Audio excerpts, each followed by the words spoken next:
And welcome back to Continue the Conversation. I'm your host, Tega Aroro.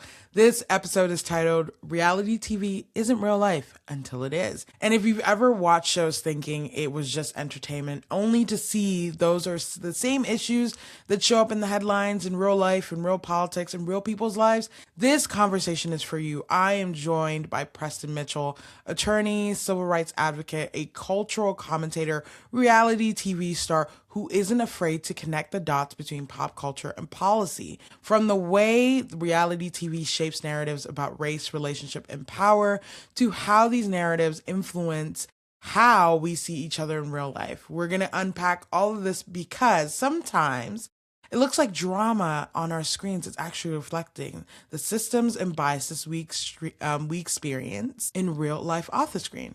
This isn't just about TV, it's about accountability, it's about storytelling, and it's about what's happening when entertainment stops being just entertainment. Let's get into it. Check out this episode. Hello, everyone. So I'm here with the lovely Preston. How are you doing? I am so good. I was joking to people that it is starting to get a little warmer, not warm, but a little warmer in DC. And so the ice that we've had for 3 weeks now is finally starting to melt. So once I see that gone away, I'll be even better. Same here in Michigan. It's like, it's finally thawing, but it's also like there's like black ice and it's not cute. And I'm like, Gotta always be careful, slipping and sliding like a Trina song. I can't do it. Hey, but the warmth also is a foreshadowing to more snow and more cold. So I'm just going to be okay with that. But no, before we start, congratulations on getting married. Love the photos. How is marriage life? Thank you.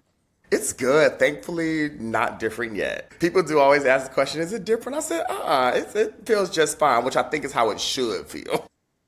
Agreed. I've heard, unfortunately, horror stories from people who told me that it feels different immediately, and that is not our testimony.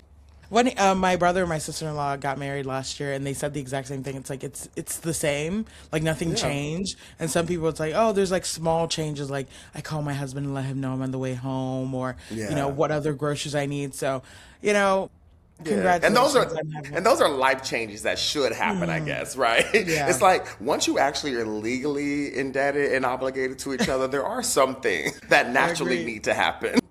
Well, Preston, thank you for being on the podcast. And for people who know you from different spaces, like law, activism, TV, how do you usually introduce yourself now? And what has surprised you the most in people's perspective since you've been on reality TV? I think the way I say it now is like jack of all trades, master of a few even. But I do try to incorporate it all, right? So I'll say like, attorney, activist, and TV personality. Just to let people know, right? Like I'm not abandoning any part of myself, no matter the space I enter into.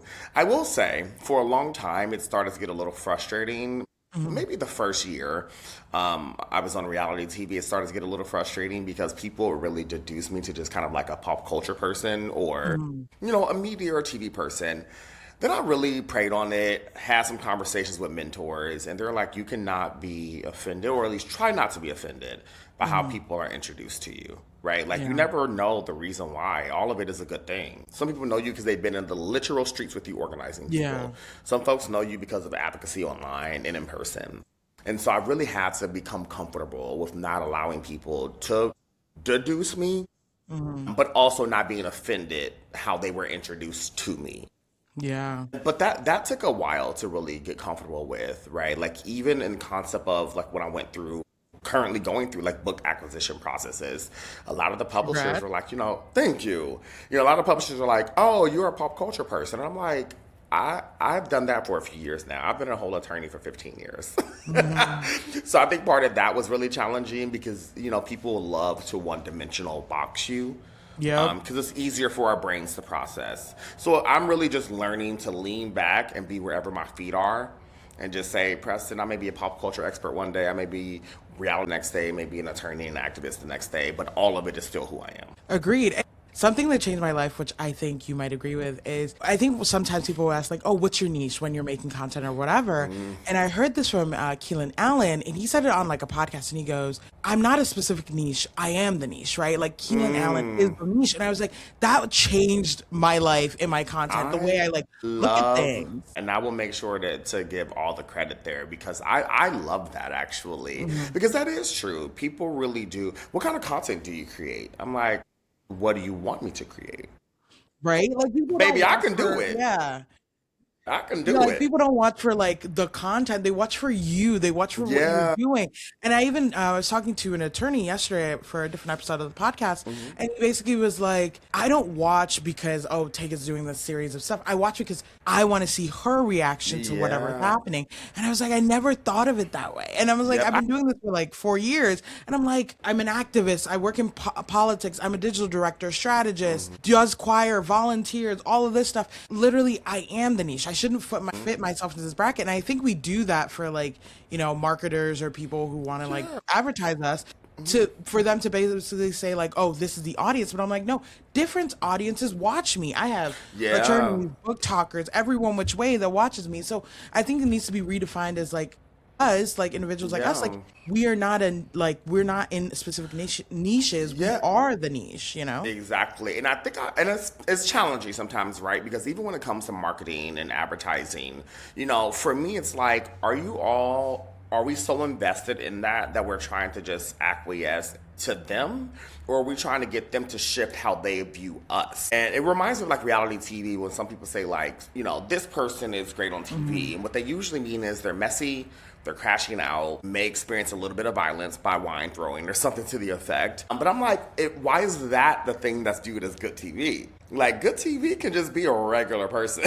Yeah. Right, who's not trying to argue all the time. And I was like, but the reason why we see them as good TV is because of how commodifiable they are, about how much people are marketed, how much they get marketed to people. But I'm like, if we actually just had a bunch of people who felt regular and normal and maybe dramatic every once in a while, like that could also be the people who we see as good TV. Usually just buy into whatever is being sold to us as opposed to trying to shift, and try to create a space for us. And I really love that, like, we are the niche because it's really just kind of demanding, like, we are the thing that's important and not whatever this executive industry standard that we had nothing to do Yep. with creating.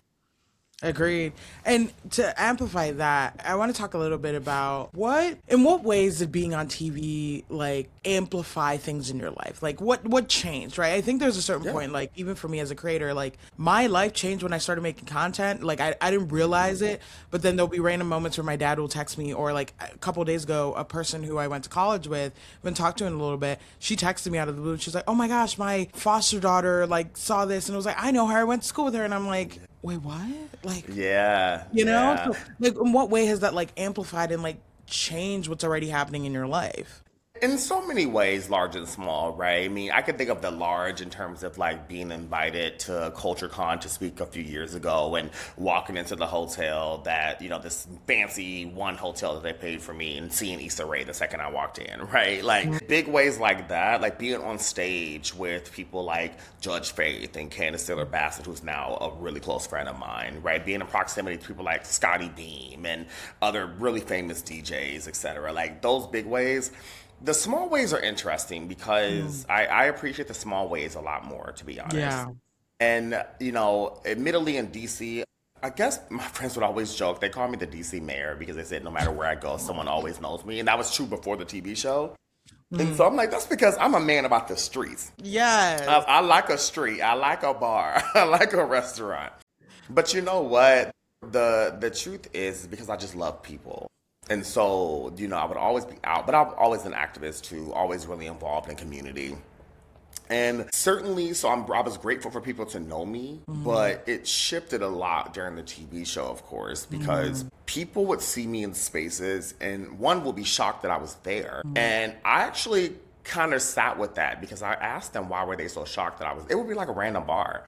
And they were like, oh, I'm just so shocked you're here. And I'm like, well, I want a drink. Like, Yeah. But for them, they saw me different. They saw me on a different level. And so they looked at me as a Bravo celebrity, which is a real Yeah. serious thing for Bravo fans. But I'm like, y'all, I am literally just at this bar. That's it. Drinking with my friends. Sometimes solo. Sometimes I'm doing work at a bar drinking. And I really love those moments because so many people will approach me. And especially the biggest thing about was like my commentary around reframing Black excellence. Yeah. Like that was the biggest thing that I still get comments on today. I think especially now because people feel more comfortable discussing their anti-opinions to Black excellence. I'm always going to kind of take credit in the most beautiful way I can around like being able to shift the national conversation that I think a lot of people were having privately, but not really out loud. So those large and small ways, but especially those small every day, when y'all coming back, I loved you on the show, we need y'all back. Like those moments will always be really important and special to me because I know we did our big one. Yeah, I agree with you. I think your conversations mean a lot to people in an interesting way because we sat together. We actually met, for people who don't know this, we actually met during Trending Up. It was a political conference. And I remember I made like a pan video of like who my group was. We were doing like a little Black people meetup. Black people meetup! Uh-huh. It was needed, okay, at that conference. My God, wasn't it? It was needed. Shout out to the what is it? It was CBC Congressional Black Caucus PAC. So Congressional Black Caucus PAC was the one who like helped facilitate it. And I remember like panning to like me and you and the rest of our group. Not even like 10 minutes later, I'm getting a text like, "Oh my God, you know Preston? I know Preston." I was like, people were losing it. I was like, chill out, calm down, it's okay. It's such a beautiful moment, though. Like, and I guess sometimes I even forget it. Like, I hate to be that person because I'm usually not that oblivious. But there are times where I literally am like, why are people looking at me like that? Like, I don't even. I'm grateful for the work that I do and grateful that people know me in different spaces. But sometimes I really just be like, shit, I was on a show. Like, I was like, dang, okay, my bad. Hey, y'all. Well, knowing that, like, what part of your life has been more grounded after, like, your reality TV show experience? My friendships. Ooh, okay. Honestly, you know what? I've been grateful to have some great friends my entire life. Like, I still stay in touch with my friends from middle school, high school. Like, they were at my wedding.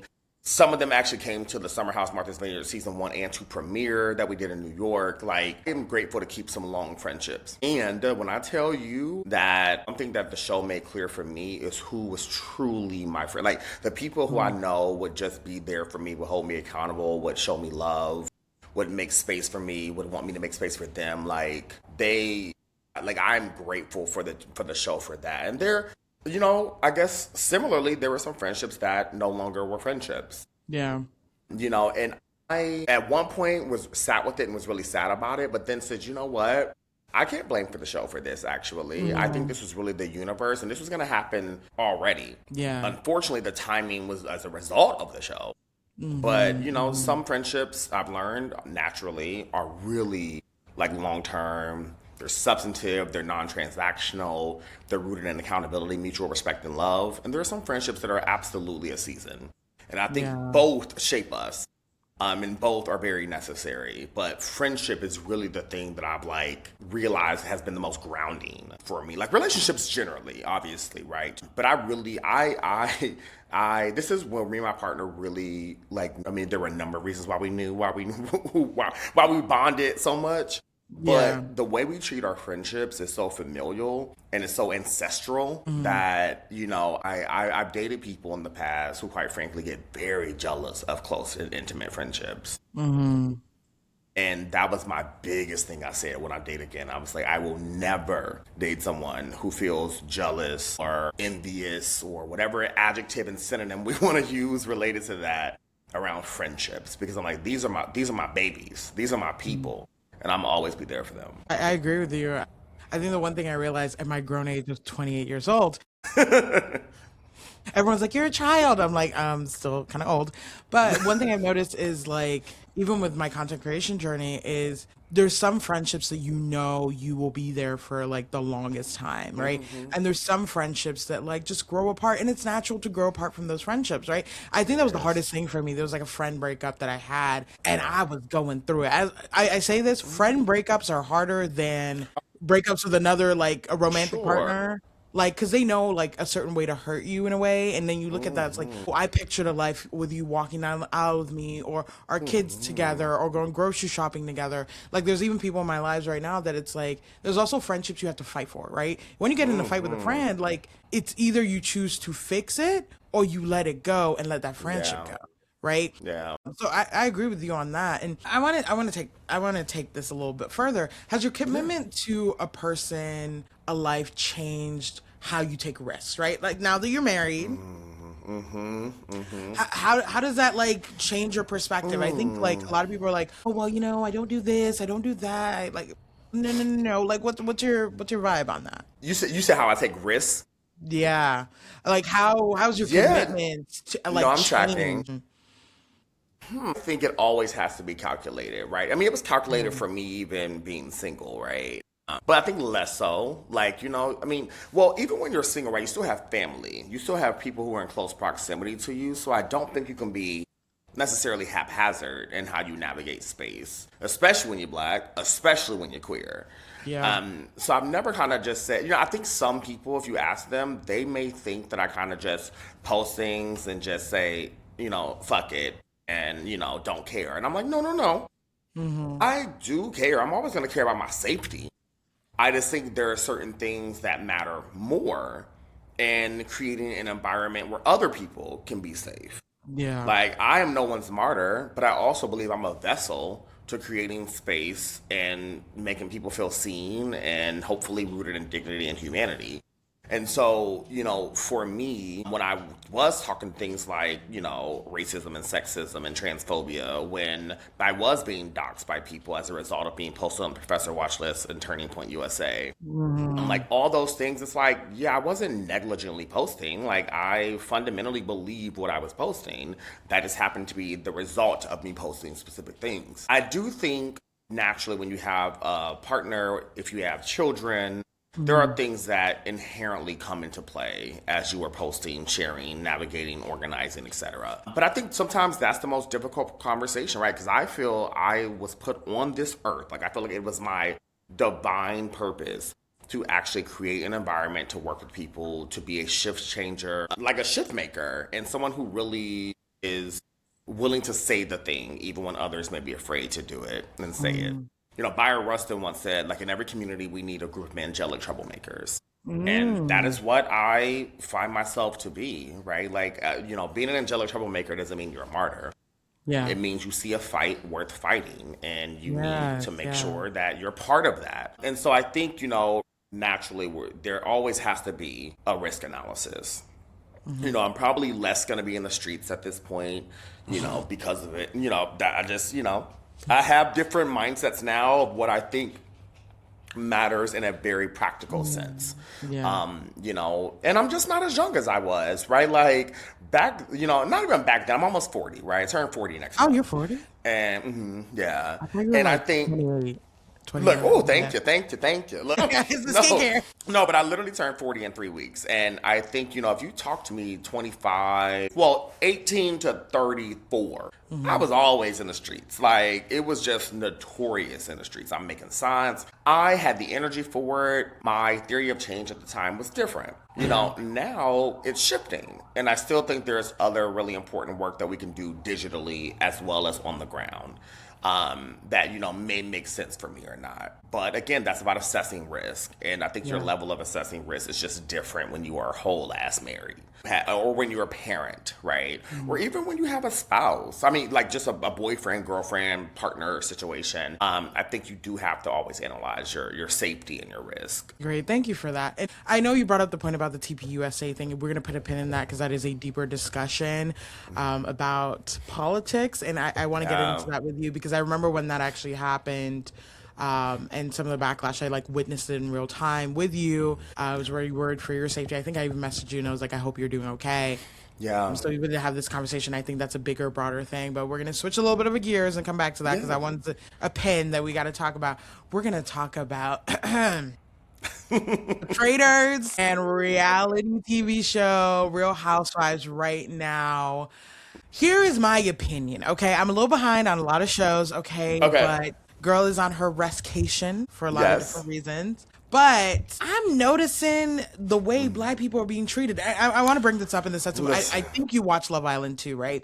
I want to Yep. talk about like the Alandria of it all. Mm-hmm. I think his name's Rod or Ron of it all, right? It seems like black people on reality TV shows are being villainized consistently for being black, but when a counterpart is done the most craziest hoopla, like let's call names, Colton and his messy ass past and what he did to Cassie, which again, why are we platforming someone who did crazy shit. And yes, I understand repressing your sexuality. That still does not give you an excuse to do criminal shit, Exactly. right? We're Exactly. going to talk about Huda and the fact that she, I'm going to be honest, coerced a black man, right? Shamed him, and then Okay. got her entire fan base on Alandria and Shelley. Plus the fact that she then had a racism scandal is like, I'm going to pivot to be a musician. And she's given that grace to do that.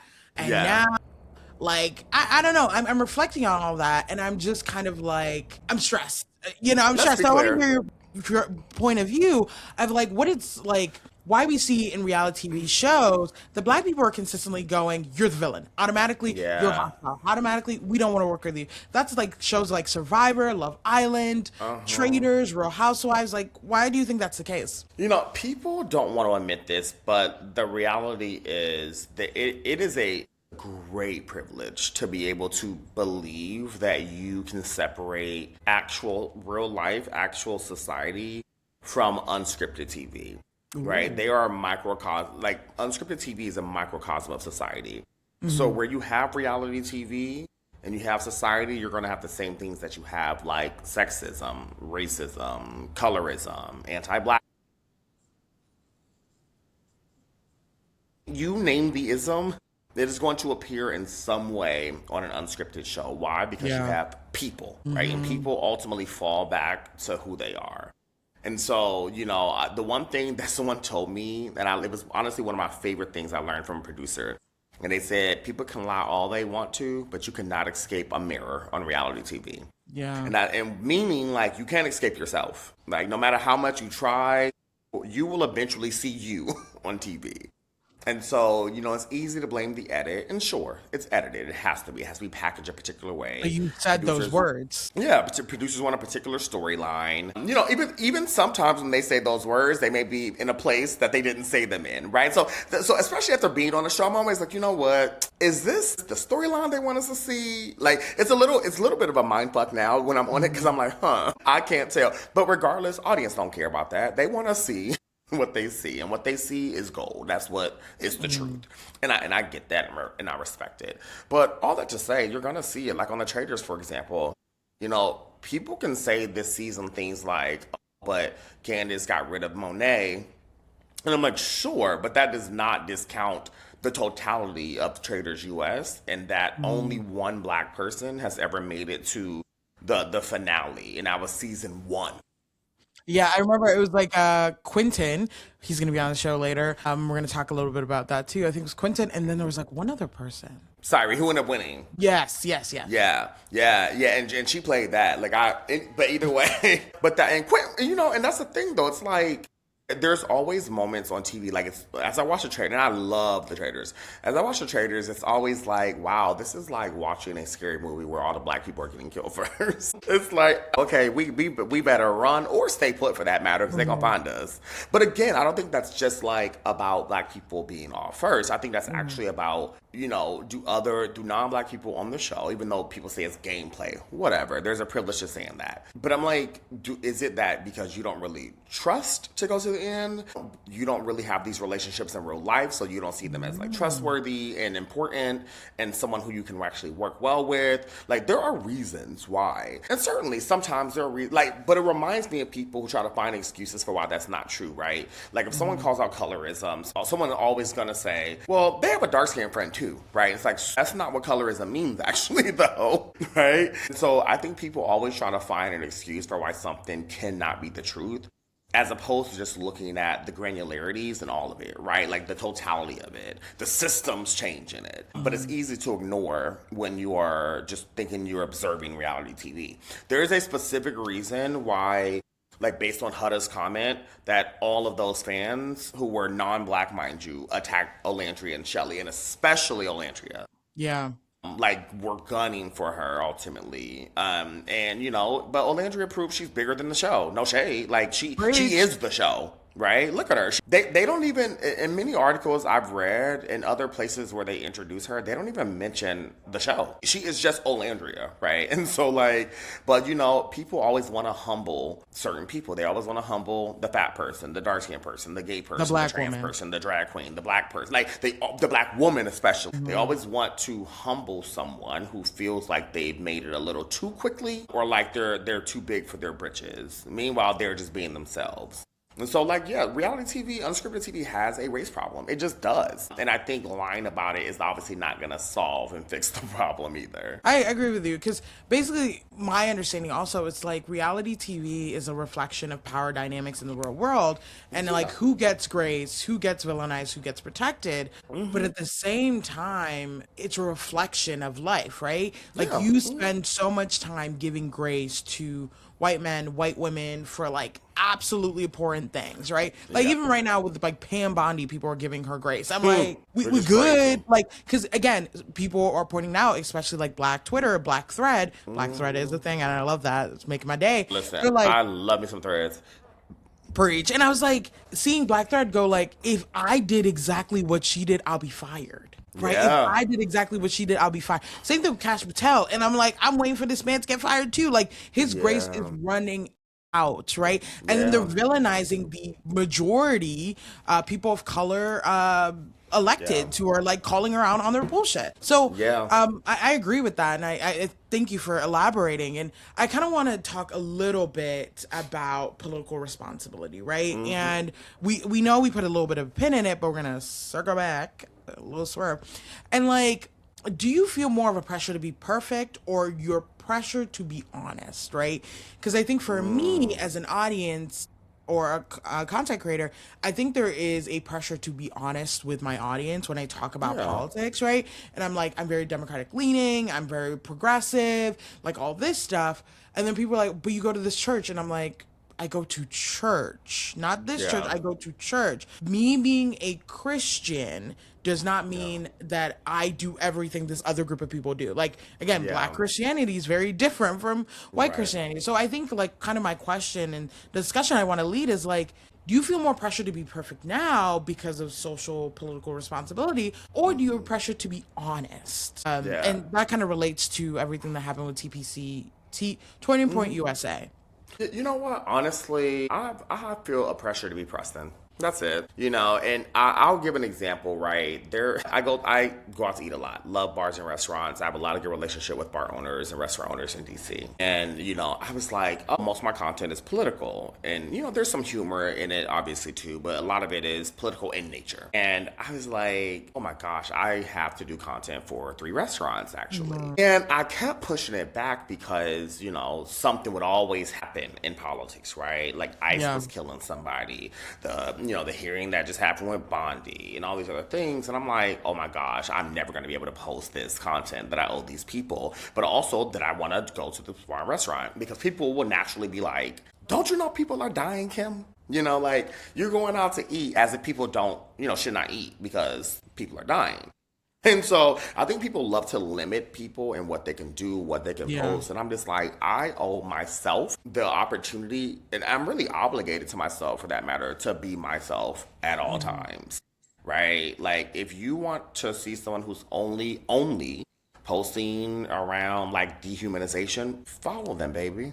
Follow them, right? Like if you want to see someone who's only posting around Black shit and that's it, follow them. Right? But I am leaning into the comfortability of me posting about me, right? Like my life. And that includes politics, but also includes pop culture. That also includes restaurants and food and drinks. And I like to discuss all of those things. And so I guess, you know, if there's an option there, I would say it's about being honest, but it's about being honest in terms of like who I am representing. I'm representing myself. Hopefully people feel seen in who I am. But my duty first and foremost is to me, And as long as I feel good about what I'm posting and I understand the things that I'm posting and sharing in this ever-changing content creation space, right, that's okay because I can go to bed happy with myself and I can wake up happy with myself. Agreed. And it's the point of like when people say I don't do politics, I'm like, if you do not do politics, politics will do you. If you don't do 100%. politics, it will do you. Everything is political. Literally, I don't know if you've heard the story that's currently going around. There is a bar owner somewhere in like Scottsdale, Arizona. I'll double check and correct that in the caption if I need to. And he owns a Mexican restaurant, or he manages a Mexican restaurant.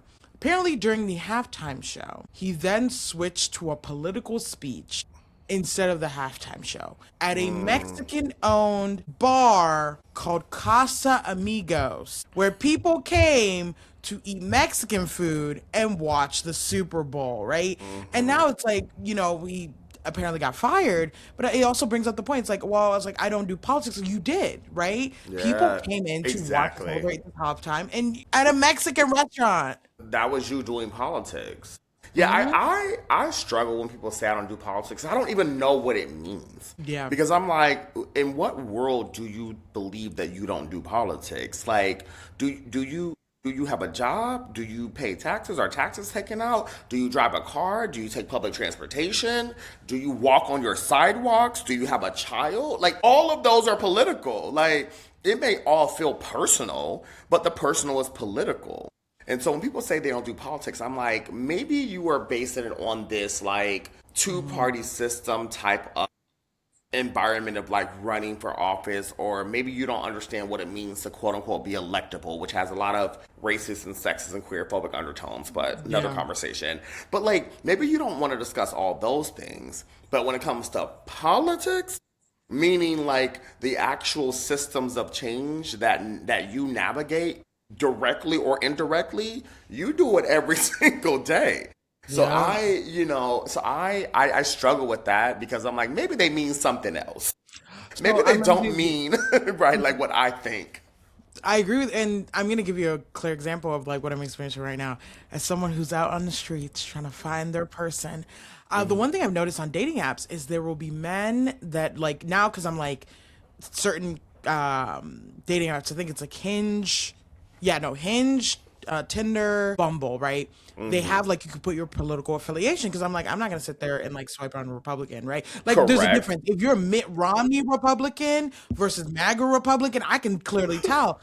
But what I'm noticing is like people will be like non-political, and I'm like I will swipe on you faster than even I swipe on the Republicans, right? Yeah. Because for you to say you're non-political, it means you don't give a shit. And the one thing I Yeah. notice is the amount of people who have the non-political do not look like you or me, and they look like people who most likely can afford X, Y, and Z and not be bothered with the politics that affect them, right? And so that's just a crazy thing there. But there's so much I want to add to this conversation, and I don't want to keep you for time, but I want to kind of wrap this up with one thing, with one Yeah. question that I think matters directly to you. What do you hope people take away from seeing the real you, right? From your social media, from reality shows to everything you're doing right now. What do you hope people take away from the nugget that is Preston? I called you a nugget. Either No, way. like I'm happy with being a nugget. Look, the thing that I've said to people when it's time for me to dance with my ancestors, I just want people to say job well done. Like truly, like job well done. Like he wasn't perfect because none of us are, but God, he tried his hardest to see people, to represent people, to like treat people like human and kind. It's interesting you ask this because the one thing that I get from people all the time, and I mean like quite literally all the time, is if they can't connect where they know me from, someone always says, do I know you from somewhere? And because I never want to be like that person. I mean, I think eventually I start telling people like within the first couple of like confusing faces. But I'm like, I don't know. So they'll be like, did you go to Howard? Did you go so-and-so? Did you do this? So they'll try to pinpoint it. I was like, no. I said, but do you watch reality TV? And they'll be like, yeah, but I don't know if that's it. And I'm like, oh, I said, well, maybe not. I said, but I was on the show called Summer House Martha's Vineyard. And they're like, that's it. Yeah. That is it. And they were like, I thought you were like my cousin that I haven't seen in a while, or my friend who I haven't seen in a while. And I love that because what that means to me is that who I was exactly who I was on TV, and it felt, I hope, like a warm hug.